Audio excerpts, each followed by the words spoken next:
Hi, I'm Jimmy, aka Percepties. If you're new to the channel, welcome. I share electronic music performances and educational videos on music production, with an emphasis on hardware, instruments, and modular synthesis. In this video, we're going to be diving deep into Doppler, an awesome new percussion module from Jasmine Olive Trees. Doppler synthesizes a range of different percussion sounds based on audio sources of your choosing.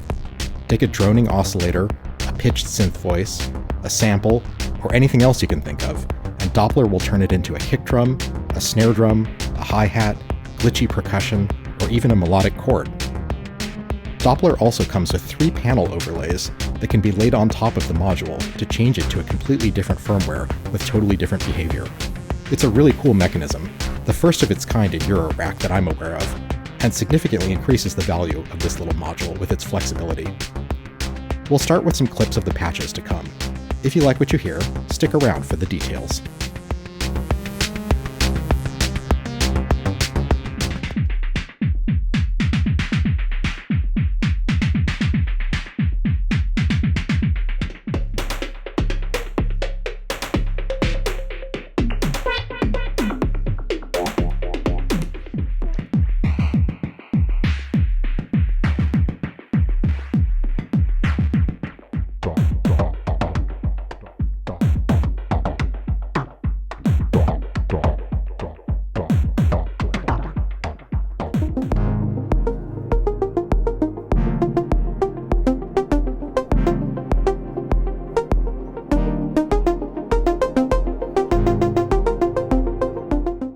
Before we get into the details of Doppler, I just want to show you the firmware switching mechanism really quick, because this is really cool and I think it's really innovative.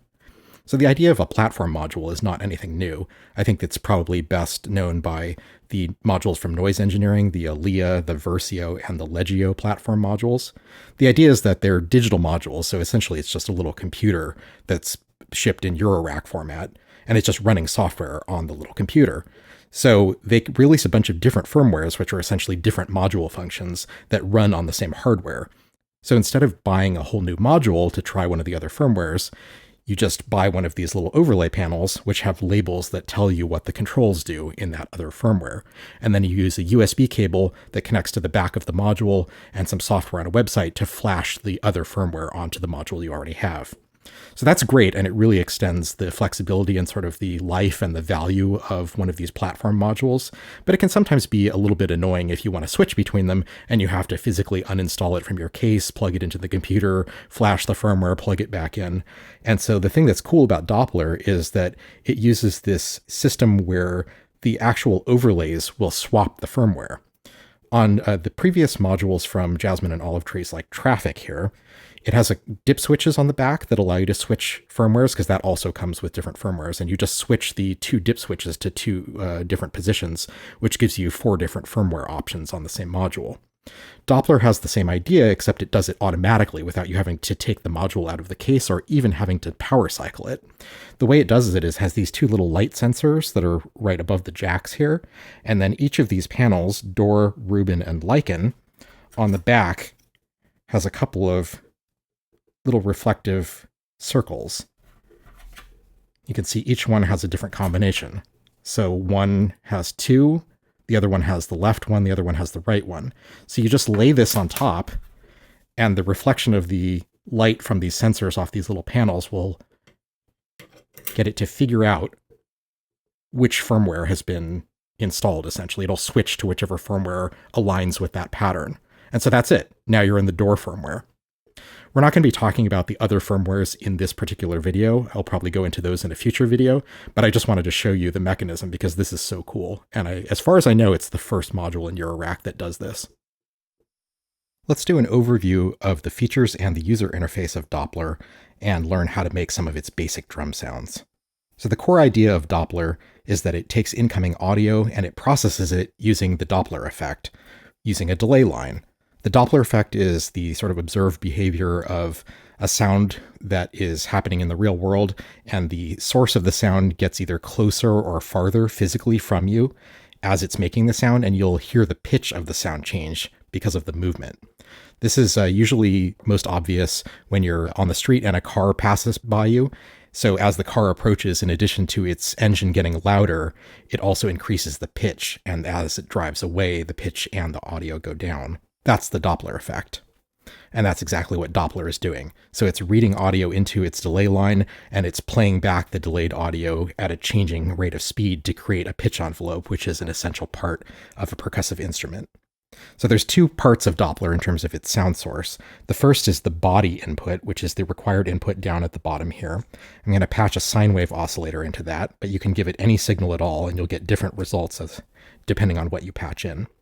Then there's a transient, which is a sort of a quick burst of noise or sort of a sharp click that happens right on the attack of the drum. And that you can also control with your own sound source by patching something into the transient input there. But there's also white noise internally that's normal to that jack, so you don't need to plug anything into it in order to get a sharp transient. There's two outputs. The main one is this bottom right out, which is a mix of the processed pitch envelope from the body signal and the transient signal from that jack or the internal normal noise source. That's mixed out on mono. And then there's a secondary noise output, which let's listen to, is sort of a dust noise that it produces internally. And the quality and the density of the dust noise will change based on the spectral peak of the body input. So we have this sine wave coming in at a low octave on the body input. If I increase the octave of that sound, listen to the noise density. See the density of those particles get closer to each other. So that's not mixed into the main output. You can use that noise output for secondary effects or mixing it externally with another mixer into the primary sound to further increase the range of sounds that you can get from this. Okay, let's listen to the actual sounds of this though. If you press the button, you'll trigger the sound, and let's plug in the output jack so we can listen to that. So I have the settings set for sort of a basic kick drum sound. You can see when I press the trigger, the little LED here lights up to show you that a trigger has been received. And then there's also a trigger input at the bottom, which you can patch in, and so you don't have to manually press the button. So let's patch in a sequence from Piano Pro Workout and get that started. So there's just a basic kick drum sound. Now let's go through the controls. So attack is sort of a bipolar control. When it's in the middle, you get the a very short attack, like a basically instant attack on the body, and a little bit of a click from the transient. As you turn the knob to the right, the transient dies away and the attack time increases so that the drum sort of fades in. Which may be a little hard to hear, so let me increase the octave of the source material. So as I turn the attack up, it sort of fades in. It doesn't attack instantly. If I go back to the middle, then we can hear that with a little bit of the click again. And then as you turn to the left, you start to get more of that percussive transient.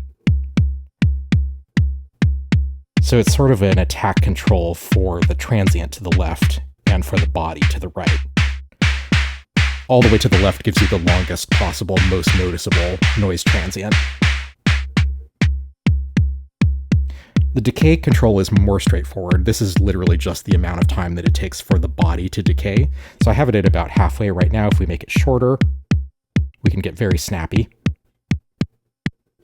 to the point where you really need that transient to even hear it. If I bring the transient away, it's very subtle. And then it can go quite long.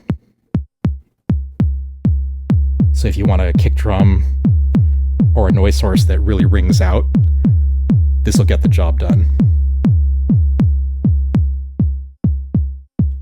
The mod control is really interesting, and this actually changes the engine in terms of what Doppler is doing to the audio that it's processing and how it's processing that audio.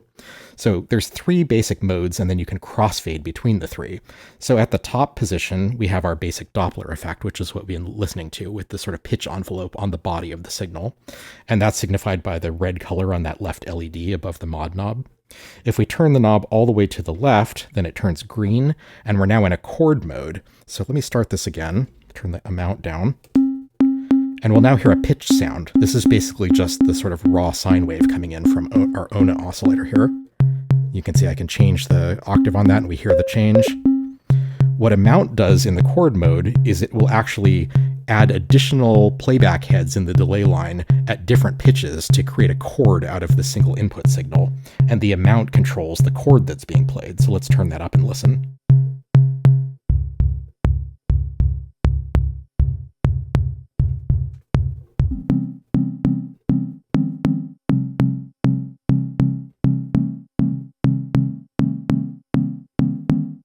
So you can get a bunch of different chords, including basic major and minor, extensions, all sorts of nice sounds. And if you take away the attack, you can get actually kind of like a melodic sound out of this.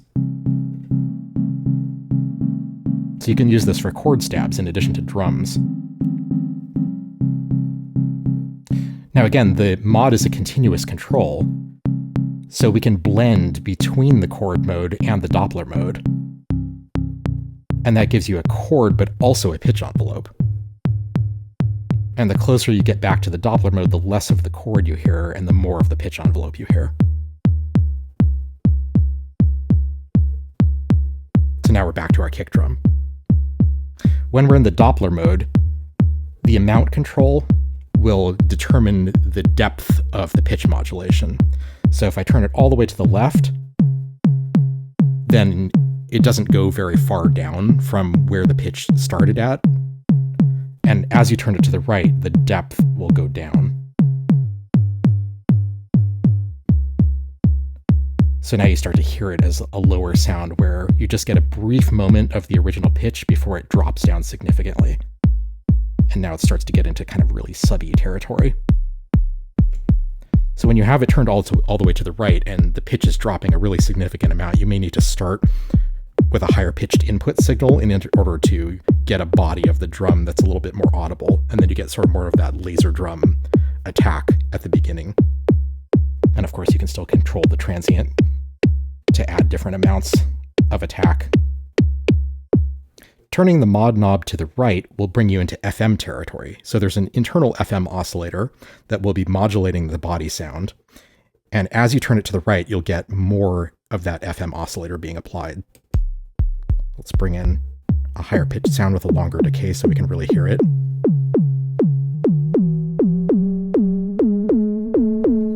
So this starts to give you sort of those inharmonic FM tones. And in this mode, the amount control will change the multiplier of the operator that's being used for the FM modulation relative to the spectral peak of the body input. So if you turn this, you can sort of hear that relationship changing. So this is very good for sort of metallic sounds, simulating like a drum or a bell, a cymbal, a hi-hat, that kind of thing. And as you turn the mod up more, it gets more extreme. And at the very top of the mod control, then the body itself will be used to modulate the frequency of the FM operator. So you sort of get this feedback and extreme FM sounds.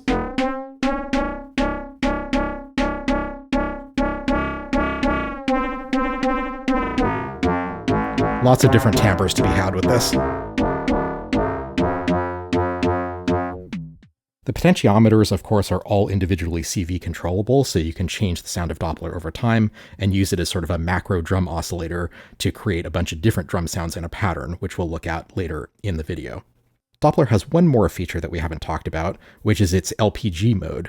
So by default, it's applying an amplitude envelope to the sound with the decay knob, and so the sound fades away as the decay comes to its end. But there's a second light next to the light that shows you which mod position you're in, and if you hold down the trigger button, that one will light, and then it'll go into LPG mode, where the decay introduces a low-pass filter in addition to an amplitude envelope, and so you get those kind of more classic Buchla plucky sounds. Let's listen to that.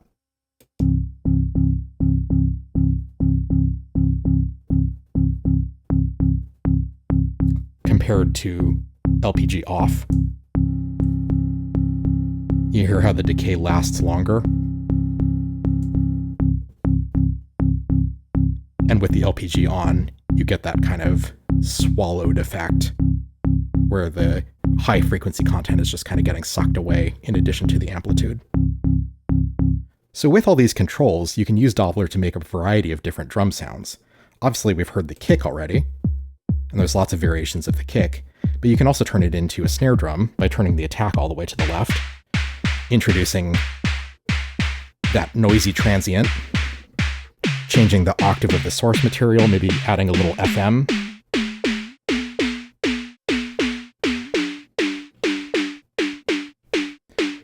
And if you shorten the decay time, then you start to get into more hi-hat territory, especially if you increase that FM.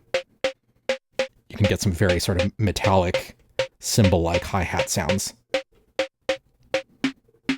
And it's great because you can feed anything to Doppler in addition to, its onboard controls. So the type of sound that you send in has a significant effect on the results that you get. For example, let's try switching to a complex wave.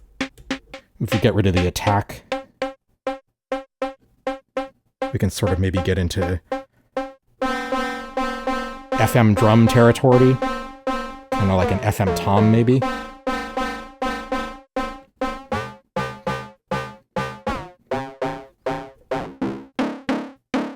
If you turn the mod and the amount and the attack all the way to the left, and you give it a really complex oscillator, then you can get some pretty extreme sounds. It just becomes like a chaotic noise source.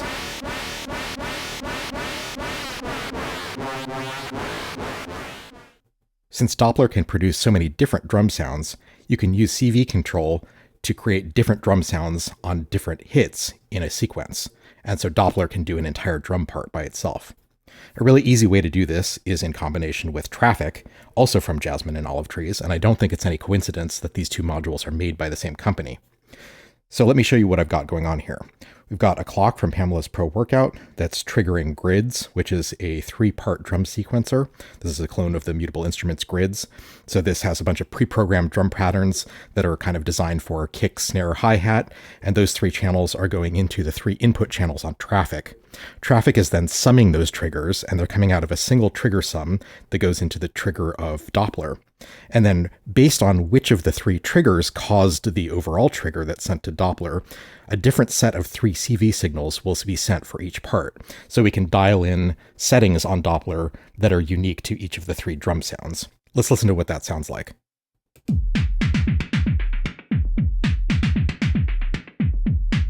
So if you look at those 3 LEDs at the top of Traffic, you'll see that they're illuminating based on which sound is playing.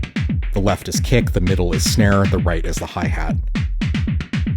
And each column of knobs controls the CV values for CV A, B, and C when that particular drum triggers. So I have CV A plugged into the attack control on Doppler, CV B plugged into the decay control, and CV C plugged into the amount control. And since we're in the normal Doppler pitch shifting mode, the amount is controlling the degree of pitch shifting that's happening on the attack. And then to perform this, we can mess with the knobs on Traffic to change the CV values. So for example, if I turn the attack more to the left on the kick drum, then we'll hear more of that transient on the kick.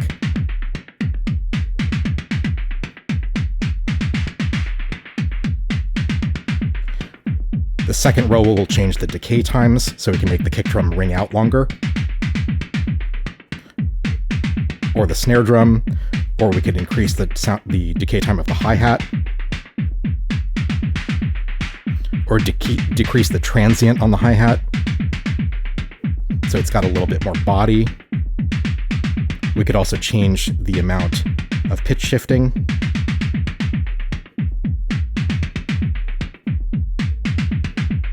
And we can also try changing with the sound source, which in this case is a sine wave from Ona. So if we change the octave of that sine wave, we'll get very different sounds. That's going an octave down.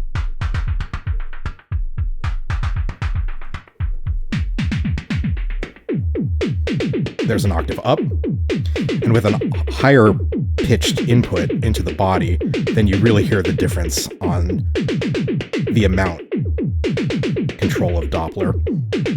See, as I change the amount on the kick drum, you hear how the pitch envelope is changing. So you have a wide degree of control for each individual sound. And of course, you can chain multiple traffics together for more CV control, and then that way you could also control the mod.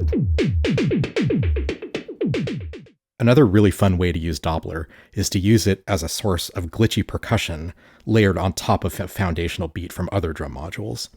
So in this particular patch, we're using Timpleggio as our kick drum, Basimilus Ateritas Alia as our snare drum, still sequenced by grids, but our hi-hat pattern is going to Doppler, and Doppler is going to be getting random CV modulation for all of its parameters to give it a different percussive sound on each step. So we've got 4 stepped random voltages coming out of the first 4 channels of Pamela's Pro workout, and those are going into the 4 channels on Lapsus Os, which is a 4-channel attenuator, and then from there into the attack, decay, mod, and amount on Doppler. So let's listen to the sounds of this.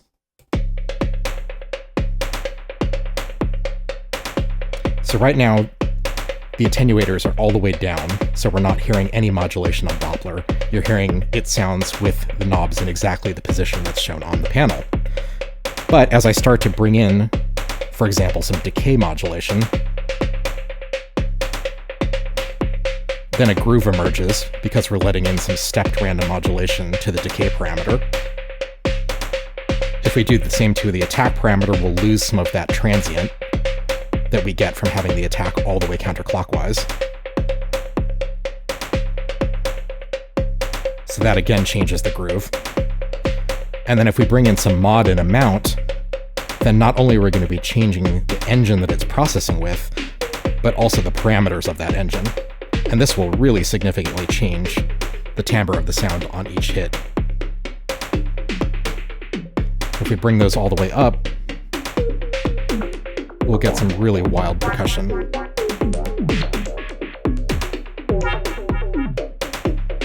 Which sounds really cool. Glitchy, random, unpredictable, but interesting and fun. And there's still a degree of performance because when you have the attenuator, you can choose to bring in and out the amount of modulation that you're letting through. So for example, we could bring the decay back all the way down. And then we've got that timbral modulation because of the other 3 parameters, but we're keeping the decay short, so we still get those really snappy, quick hi-hat sounds. You can let a little more decay in, bring the transient back in the attack,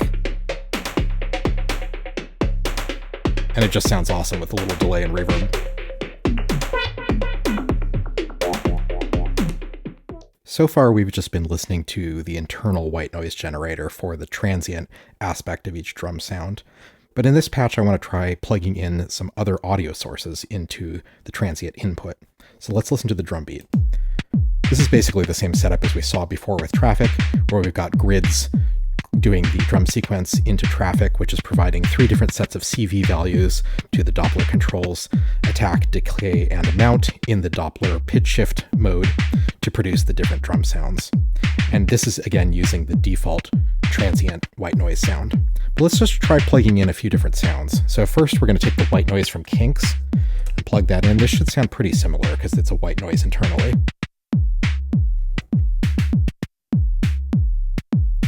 It's a little subtler, but very similar in terms of timbre. Let's try a pitched voice like Manus Ateritas.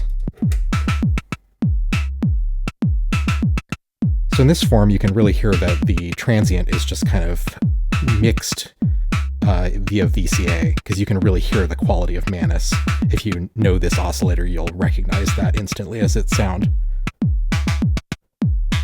But this allows you to sort of mix in a secondary sound source that maybe isn't noise for a different style of transient. I could see this working very well with a lot of modulation. Let's also try a couple of the models on plates. In this first red mode, we've got a swarm of 8 enveloped sawtooth waves. We plug that into the transient input. Got kind of a darker noise sound. We can control the amount of pitch randomization with the harmonics control, the grain density with timbre. So you get kind of a squelchy quality when the pitch randomization is up high and the grain density is not too dense. So you can imagine this with some modulation on it. Grain duration and overlap controlled by morph. So you get some very cool glitchy transients here. Let's try it with the aux output, which is a variant with sine waves instead of saw waves. So you get some kind of R2-D2 robot sounds out of this. That's pretty cool for, again, a kind of a glitchy percussive sound. Let's try one more model. This is variable clock white noise processed by a filter. Timbre controls the clock frequency. Amorphous filter resonance.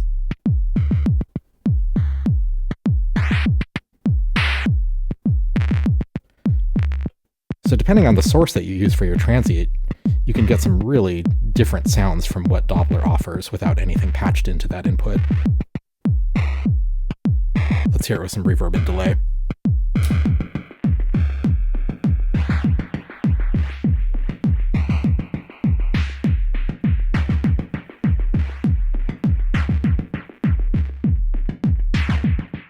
For this patch, I wanted to see what it would sound like to send something into the Doppler body input that wasn't a straightforward sound like a sine wave oscillator.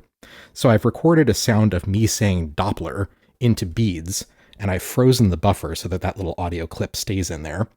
And we're going to use that as the sound source for Doppler's hi-hat sound.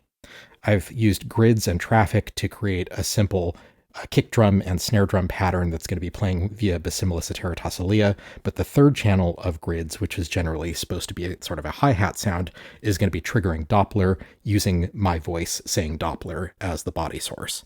So let's listen to the sounds of the baseline drum kit from Basimulis.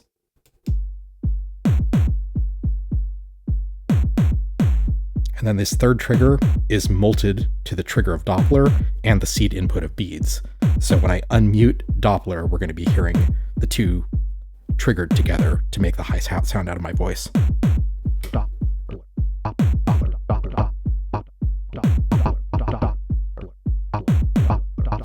And I've randomized the position of the playback head, so it's starting at a different point in the word each time it triggers. We can change the decay time on Doppler to hear more of the word.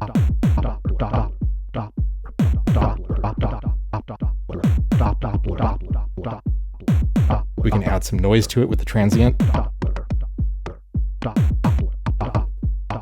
And I've got it kind of in the FM mode right now, so it's got a bit of a pitch envelope and it's also got some modulation on the voice. We can try the other mod modes to hear different variations.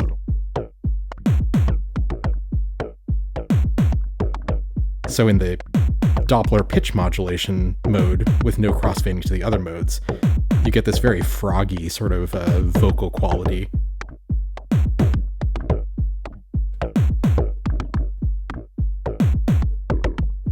We can do more of a pitch envelope and turn up the pitch on beads. Get some very odd sounds.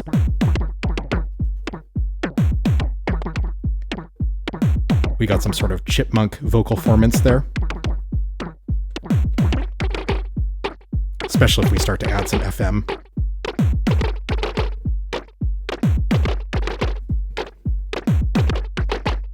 We can also try taking a copy of the Doppler speech sample and sending that into the transient input as well.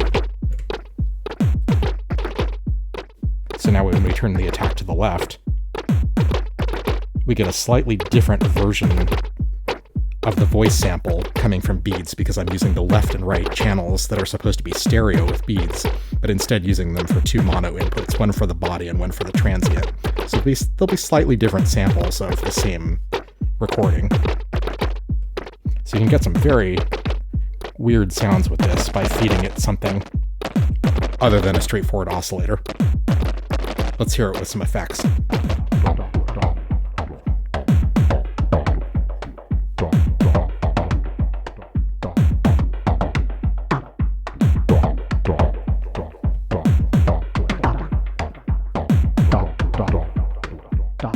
In this last patch, I want to explore using Doppler as a melodic voice, and in particular, I'd like to use its chord mode to sequence chords by adding additional notes on top of a bass oscillator that I'm feeding into the body input.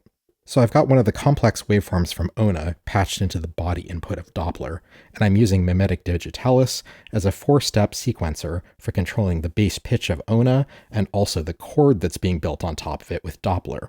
So every 4 beats from Pamela's Pro Workout, mimetic digitalis will advance to the next step, change the bass note, and change the chord to match something that's in the scale by modulating the amount. We'll also have a kick drum from Timp Leggio that's just anchoring us musically, and then we'll bring in another voice from Manis Ateritas Alia to round out the musicality of the example. Let's listen to it.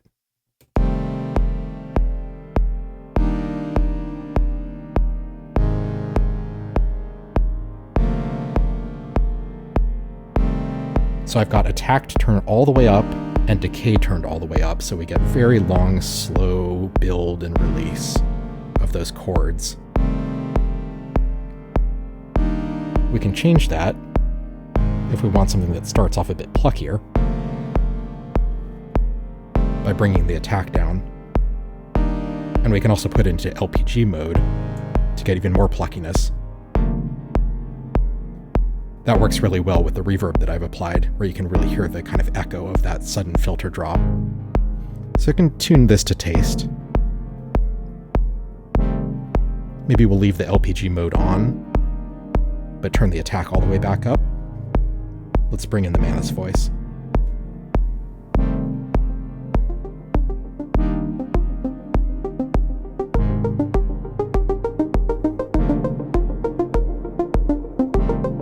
So this effectively works very similarly to the chords mode in plates, where you have a bass pitch that you tune it to, and then one of the controls will set which chord is built on top of that one.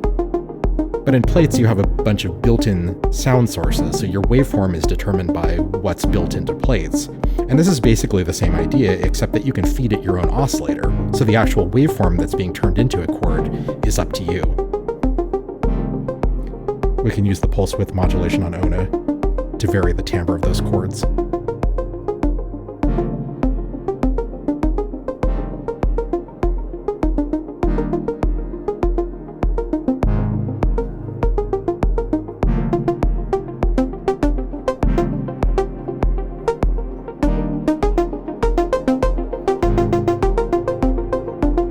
So you can get some really beautiful music by using Doppler in this way. With a melodic line, maybe a little bit of external percussion.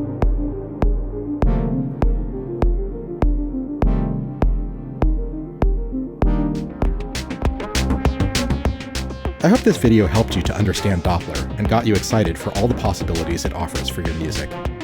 If you found the video useful, I hope you'll subscribe to the channel for more videos like it. I would also very much appreciate your support on Patreon. You can join for free for updates about new videos, or chip in a few dollars a month for a bunch of benefits, like high-quality audio downloads of music from the channel, patch notes for educational videos like this one, sample packs, full access to the community Discord server, and more. Thanks so much for watching. I'll see you next time.